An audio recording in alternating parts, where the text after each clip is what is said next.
The final 4 weeks were the hardest, not because of Mark's behavior, which was flawless in its compliance, but because of my own growing conviction.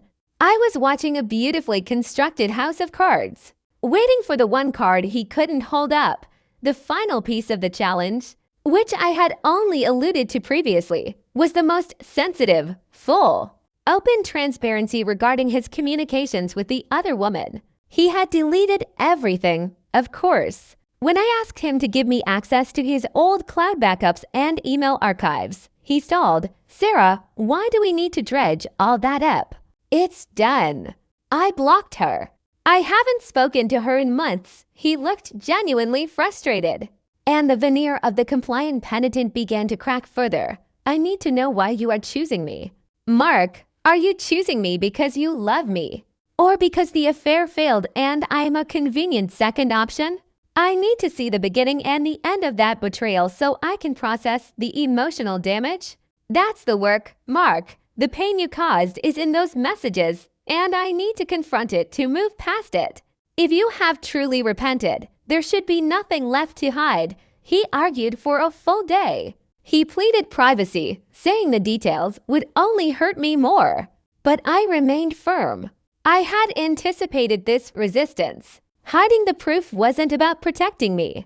It was about protecting his own narrative of the affair, that it was a small, insignificant detour. He didn't want me to see the depth of his lies to her and, by extension, to me. Finally, he reluctantly provided the passwords. I retreated to the study for a long, silent evening.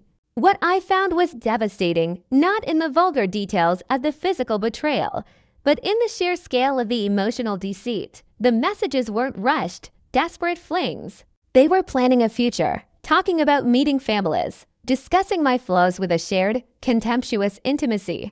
They even had a nickname for me, the Warden. The most painful discovery was an exchange dated just 2 days before I found the credit card statement. Mark had written to her, "Just keep your head down for another month." She's starting to suspect, but she's too emotionally soft to pull the trigger. Once she accepts my apology, we can stop being so careful. Too emotionally soft to pull the trigger. I closed the laptop and sat in the silence, feeling a profound sense of clarity. The test had been passed. He had sold the car, provided the money, and attended the counseling. But the spirit of the challenge, the requirement of genuine remorse and commitment to me, had been failed spectacularly. He viewed the 3 months not as a period of change, but as an endurance contest he planned to win to regain his comfort. I realized then that the $100,000 wasn't punishment for him. It was dignity for me, the resolution. Healing beginning the next day was the final day of the 3-month period. Mark came home early, visibly relieved, a hesitant smile on his face. He walked into the kitchen where I was meticulously cleaning out the cabinets. A strange, almost ritualistic action. "Sarah, 3 months, done." He sounded cheerful, a little too loud. He was waiting for the immediate reward, a joint request to the bank to dismantle the escrow and return his funds. I finished wiping down the shelf, placed the cloth neatly on the counter, and turned to him. I didn't raise my voice. I spoke in the calm, measured tone of a professional delivering a verdict. "Yes, Mark, the test is over. So, the challenge fund and the therapy. We can move on now, start rebuilding." He was practically vibrating with anticipation. I placed the printout of his final texts on the clean counter. Not the Warden texts, just the final ones where he spoke of enduring my apology. "You passed the financial and compliance parts of the challenge. You sold the car and you went to Dr. Vance, but you failed the integrity test. Mark, you never planned to stay. You planned to wait me out." He glanced at the paper, and the blood drained from his face again, faster this time. "That's private. You went through my files. I am your wife, Mark, and I gave you the chance to give me the full, unvarnished truth. You chose to hide your cynicism. Dr. Vance noted your transactional compliance, and these texts confirm it. You were waiting for the emotionally soft woman to fold so you could keep your comfortable life and your new secret freedom. I picked up the key to the guest room and placed it on the counter next to the printed texts. The challenge fund stays in the escrow account. Mark, I am moving the full balance of the $100,000 to a separate, individual account in my name. This is not theft. This is the price of the emotional security you destroyed, which you yourself quantified in your agreement. I will use it to finance my new life, starting now. His composure completely shattered. He started shouting about lawyers, about theft, about my cruelty. The contrast between his measured performance of the last 3 months and his sudden, visceral anger was startling and utterly confirming. You're just a thief, Sarah. You're taking everything. The car, the money. I'm taking my life back, Mark, I said, walking away from the counter and toward the front door. I had packed his small bags and put them in my sister's car, waiting down the street. You were the one who quantified our marriage in terms of personal assets. You prioritized a car and a small savings account over your vows. I simply held you accountable to your own valuation. I stopped at the door, pulling my coat around me. I don't want revenge, Mark. I just want dignity and peace. You can keep this house, but you have to clean up the mess you made all by yourself. The divorce papers will be served next week. The next morning, the knot of suspicion had tightened into a cold, hard lump. Mark was meticulously clean. Too clean. The kind of clean that signaled a deliberate erasure. But the Mustang comment hadn't left me. It was the only crack in his armor, the one thing he shouldn't have been willing to give up. I didn't confront him immediately. As a therapist, I knew the impulse to lash out was often the quickest route to more lies and less truth. I needed clarity, not catharsis. That day, I went into our shared home office, a space we designed together, and retrieved our joint bank records. I knew the general flow of our money, the mortgage, the utilities, the retirement contributions. I was looking for something major, a plane ticket, a diamond ring, some grand, obvious gesture of infidelity. What I found was far more insidious. It wasn't a single large expense. It was the slow, steady bleed of small ones, all charged to the credit card Mark primarily used for business travel and gas. Tiny amounts, a $4.99 here, a $7.25 there, all recurring and all labeled vaguely. When I cross-referenced the dates and times, I realized these were subscriptions to premium, low-profile dating sites and messaging services, hidden behind firewalls and VPNs, designed for men exactly like him who believed they were too smart to be caught. Then came the bigger discovery, the one that made the blood roar in my ears. A series of ATM withdrawals from a branch 2 towns over, consistently made around to PM on the Tuesdays and Thursdays he claimed he was in long client meetings. They weren't huge amounts, $200, $300, but they added up. I knew he hated carrying cash. This was the paper trail of his secret life-spending money that left no digital record. The cash he spent on their brief midday hotel rendezvous. It took me 4 silent days to compile the evidence. 4 days of fixing dinner, asking about his workday, and listening to his careful, hollow answers, all while holding the weight of the truth. It felt like living inside a glass coffin. On the 5th day, Mark came home late, apologizing profusely for a sudden issue at the firm. He smelled faintly of the cologne I'd bought him for Christmas, but underneath it, I caught a metallic scent, like stale, cheap hotel air freshener. I waited until we were sitting in the living room after dinner, the dishes soaking in the sink. I didn't yell. I didn't throw things. I simply picked up the manila folder I'd prepared, placed it on the glass coffee table between us, and slid it toward him. "This is the summary," I said, my voice steady, almost professional. The timeline of the dating site subscriptions, the ATM withdrawals to towns from the office, and the 3 separate hotel charges from the last month. I pointed to the last sheet, a printed photo of the transaction list. "You lied about selling the Mustang because you were afraid I would track the mileage, not because of the taxes. You were covering your tracks, not planning for our future." His face went white, the color draining from his features until he looked like marble. The silence was agonizing. He looked at the folder, then at me, then back at the folder, like he was watching a slow-motion car crash he couldn't stop. "Sarah." It was nothing. It was just. Stop, I interrupted gently, cutting through his immediate scramble for excuses. Please don't insult me. Don't tell me it was nothing. It was a choice. A 4-month-long, meticulously planned choice. You chose to be somewhere else. You chose to be someone else. I need you to be honest with me for the first time in a very long time. He broke then. The marble cracked. He put his head in his hands and started sobbing, a messy, shuddering sound that was difficult to listen to. He confessed to the colleague, the hotels, the shame. He confessed everything I already knew. But hearing the truth spoken aloud was like having the air pressed out of my lungs. The action that night, I moved to the guest room. I didn't sleep. I planned. I realized I couldn't accept the standard script, the weeping apology followed by the wife reluctantly taking him back, only to spend the rest of her life waiting for the next betrayal. That wasn't reconciliation. That was emotional servitude. The next morning, Mark tried to approach me, I still puffy. He offered counseling, trips, promises. He offered me his whole life, which just days ago he had been trying to sneak away from. I want to try to forgive you, Mark, I finally said, walking past him toward the kitchen. He followed me, a small spark of relief lighting his tired face. Oh, thank you, Sarah, thank you. I turned, holding my coffee cup, and looked at him. The relief instantly evaporated. But my forgiveness is not cheap, Mark. It is not free, and it is not a given. It is earned. And I'm going to make you earn it. I laid out my terms over the kitchen counter, each point crisp and non-negotiable. The way I might structure a client contract, this is not punishment. This is a test of accountability.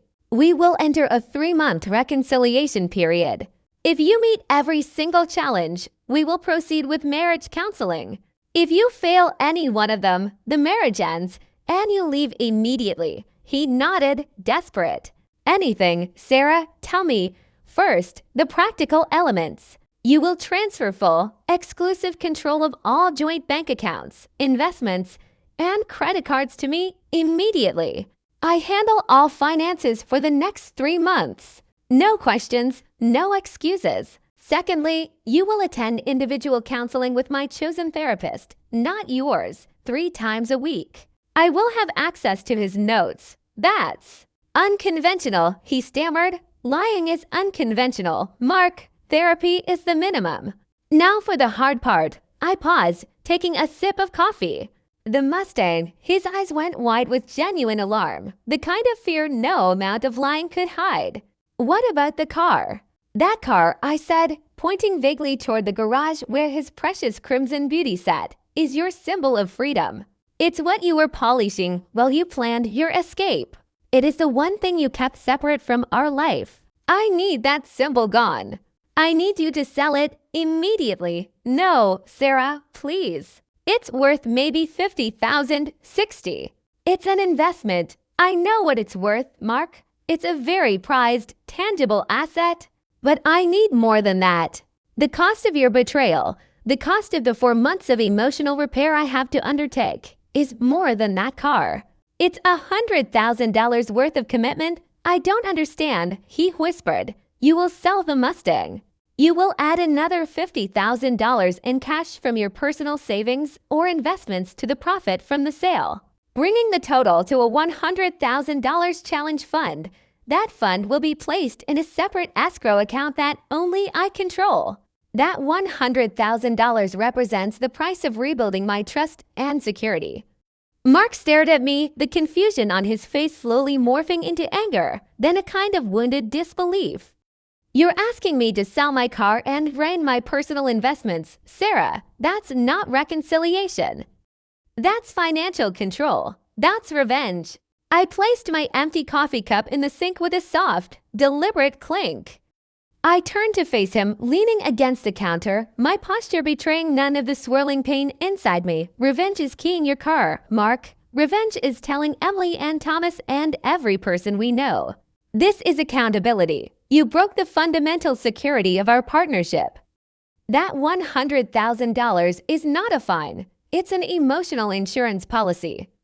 If you leave me again, if I discover one more lie, that money ensures I can survive this without the financial catastrophe you nearly created while you were spending my emotional capital. I met his gaze, my eyes calm and unblinking. If you genuinely want to repair this, that fund stays untouched, providing the security you demolished. It is a symbol of your willingness to sacrifice your deepest personal comfort and control for the sake of our marriage. If you can't make that sacrifice, then your words of love and remorse are worthless. He stood there, silent, weighing his beloved Mustang and his financial comfort against the potential collapse of his entire life. The car was his identity. The money was his security blanket. Demanding both proved my test was real. I can do the therapy, he finally conceded, his voice strained. And the finances. But the car and the $50,000 extra. That's punishing me. And that's your answer, I said softly, pushing off the counter. You're willing to talk about fixing this, but you're not willing to pay for the damage. You don't understand that the collateral of a faithful marriage is worth more than a car and a small investment fund. Think about it. You have 48 hours to agree to all the terms or this conversation is over. And I call a lawyer. I walked back to the guest room, leaving him standing in the middle of the kitchen, the sunlight reflecting harshly off the stainless steel refrigerator. The air was charged with his struggle, the conflict between his desire to keep his comfortable life and his absolute reluctance to lose his personal safety net and his precious car. He didn't sleep that night. I heard him pacing, the low thud of his feet on the hardwood floors. 40-7 hours later, he stood outside the guest room door and slid a signed, typed agreement underneath it.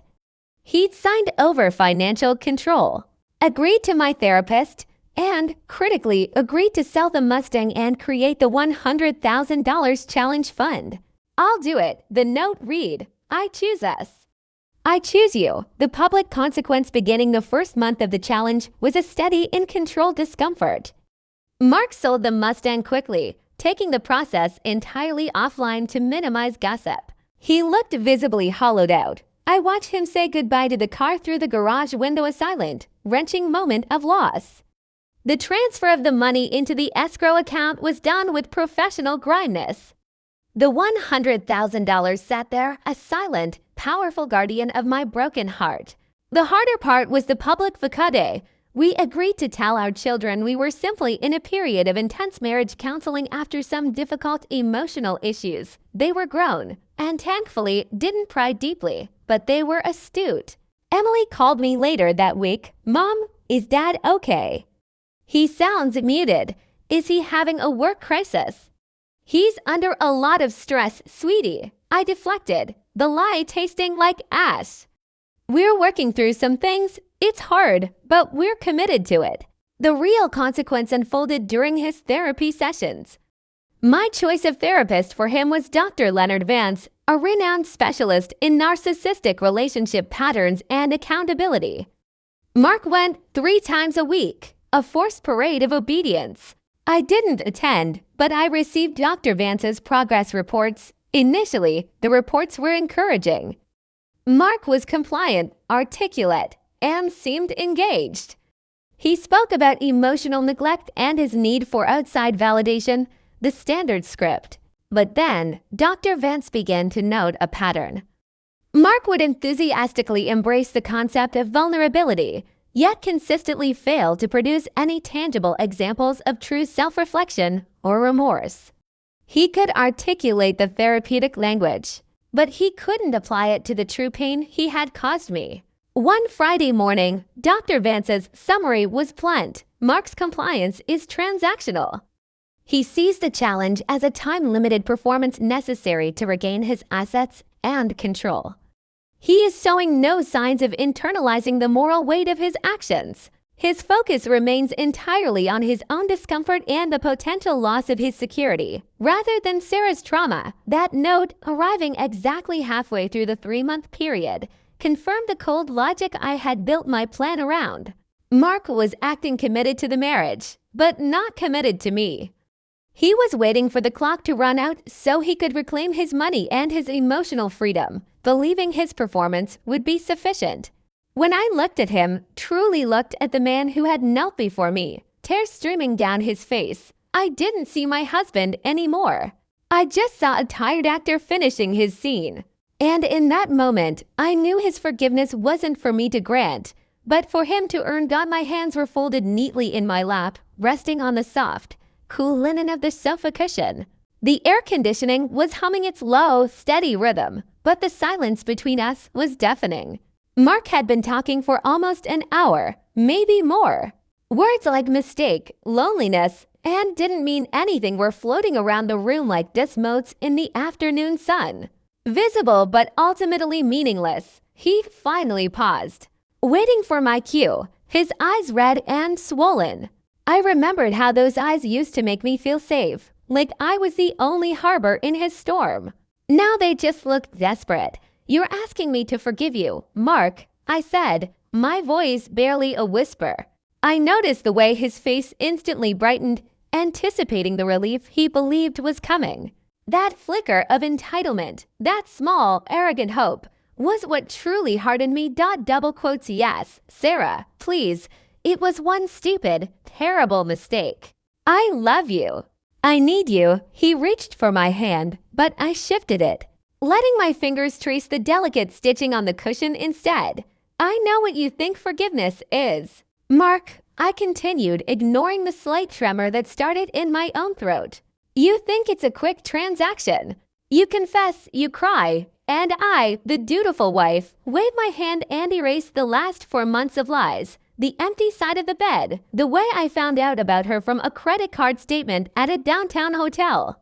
You want to skip straight to the part where you feel better." He opened his mouth to protest, but I raised a hand. A small gesture, but it held the weight of 20 years. He stopped. Normal life, Isidapur life, hadn't been a fairy tale, but it was solid. We built it, brick by careful brick, in the predictable, comfortable rhythm of a middle-class American suburb.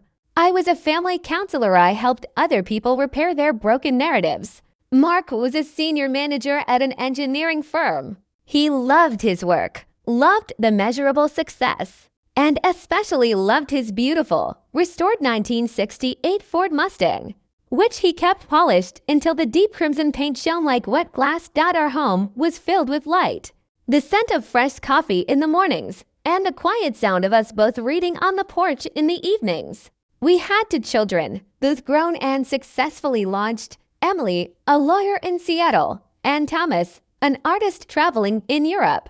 We were finally entering the quiet, fulfilling second act of our marriage, the part where we were supposed to travel and spoil future grandchildren. I remembered the last truly peaceful Saturday morning.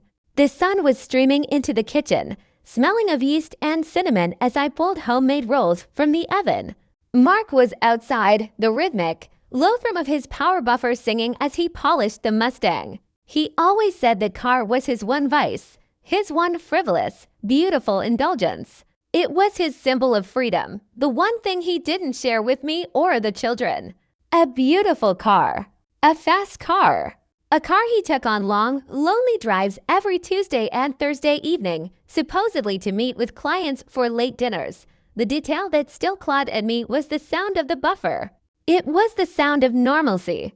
It was the soundtrack to the life he was systematically dismantling while I baked cinnamon rolls and worried about his cholesterol. He was polishing his escape route. The affair itself, I later pieced together, was with a younger colleague from a satellite office. She was a flash of excitement, a temporary anesthetic for whatever midlife unease was gnawing at him. He didn't leave me, didn't plan to. He just wanted more and believed he could have both. The safety of our home and the thrill of the secret. The first clue, suspicion, change started subtly, like a hairline crack in the foundation. He became hyper-efficient.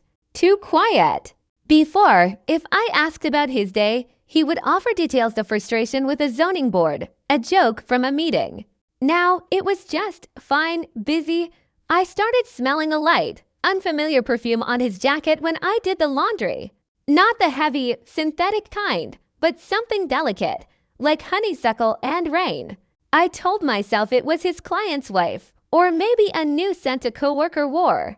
I was a professional at rationalizing. After all, the real shift was in his eyes. They'd become distant, focused on something I couldn't reach. But the hardest part wasn't the distance. It was the sudden, unnatural kindness. He started buying me flowers, not just a generic bouquet, but expensive, exotic ones he knew I loved but rarely bought for myself. He'd make my favorite meals, standing in the kitchen with a peculiar stiffness. It felt less like affection and more like an emotional payment, a preemptive bribe for a crime not yet discovered. One night, around 11:30 p.m., I woke up and he wasn't beside me. I walked down the hall and found him in the dimly lit study, staring at the screen of his personal laptop. He slammed it shut so fast the noise echoed. "Mark, what is it? Are you okay?" He swallowed hard. Just tax documents, Sarah, thinking about selling the Mustang. The maintenance is getting out of hand. My heart seized. The Mustang. The car he would never sell. The one he polished with almost religious devotion. That was the first true alarm bell. He was ready to sacrifice his most prized, tangible possession, and the fear in his eyes wasn't about the taxes. It was about me seeing something I shouldn't. The truth was no longer just a suspicion. It was a cold, tangible knot settling in my stomach, demanding that I finally look. I closed the front door behind me, and the resounding click of the lock felt like the severing of a thick, painful cord. I walked straight to my sister Clara's waiting car, my two bags light with physical possessions, but heavy with emotional certainty. I didn't look back at the house, or at the frantic shape of Mark in the window, his shouts muffled by the glass. I had left the life he betrayed, not the one I built. Clara, bless her, didn't ask questions. She simply squeezed my hand and drove. We drove toward the coast, toward a small, rented apartment she had quietly secured for me. The change of scenery, the cold, salty air hitting my face as we drove, was the first real breath I'd taken in months. The ensuing weeks were tough, filled with the brutal administrative work of divorce. Mark was predictably vengeful and shocked by the speed of my action. His lawyers initially fought hard over the $100,000 challenge fund, calling it emotional coercion. But my lawyer, a sharp, kind woman, simply presented the signed, notarized agreement detailing the terms of the reconciliation challenge. The documents clearly stated that if the marriage ended, the fund remained my separate property as restitution for the destruction of my emotional and financial security. Mark's own signature, given in his desperate scramble to save his comfort, was the unassailable proof. He had prioritized his Mustang and his investments over the integrity of his commitment, and now he was paying the price. He had failed his own test. I used the $100,000 wisely. It wasn't about being rich. It was about being unburdened. I didn't have to scramble for a job or worrying about the first month's rent.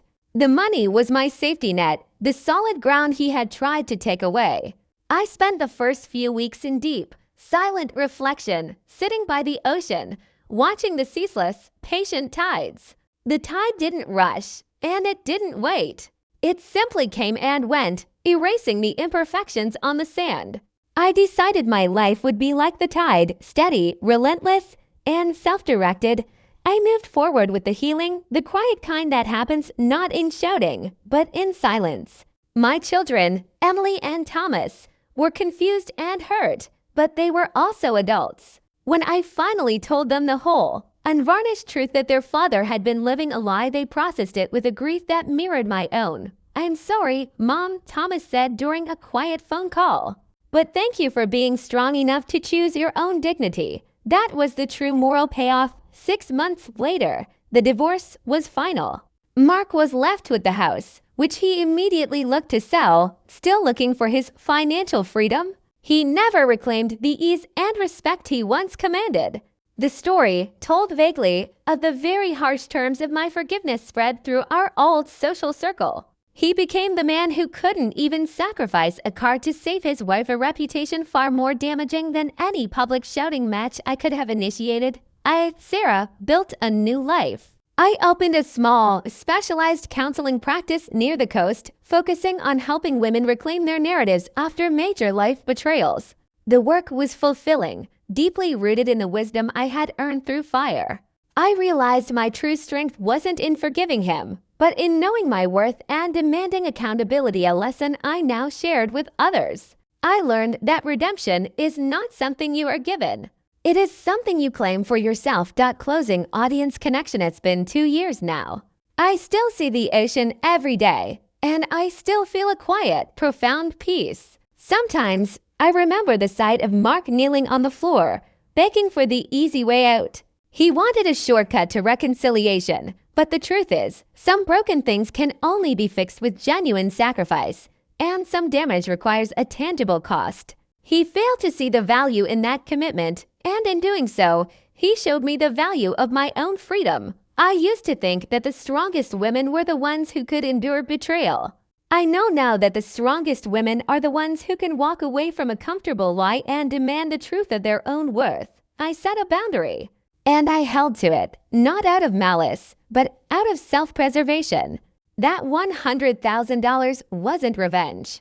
It was the start of my new life. Would you have given your partner a test of accountability this difficult? What price would you put on the restoration of your peace?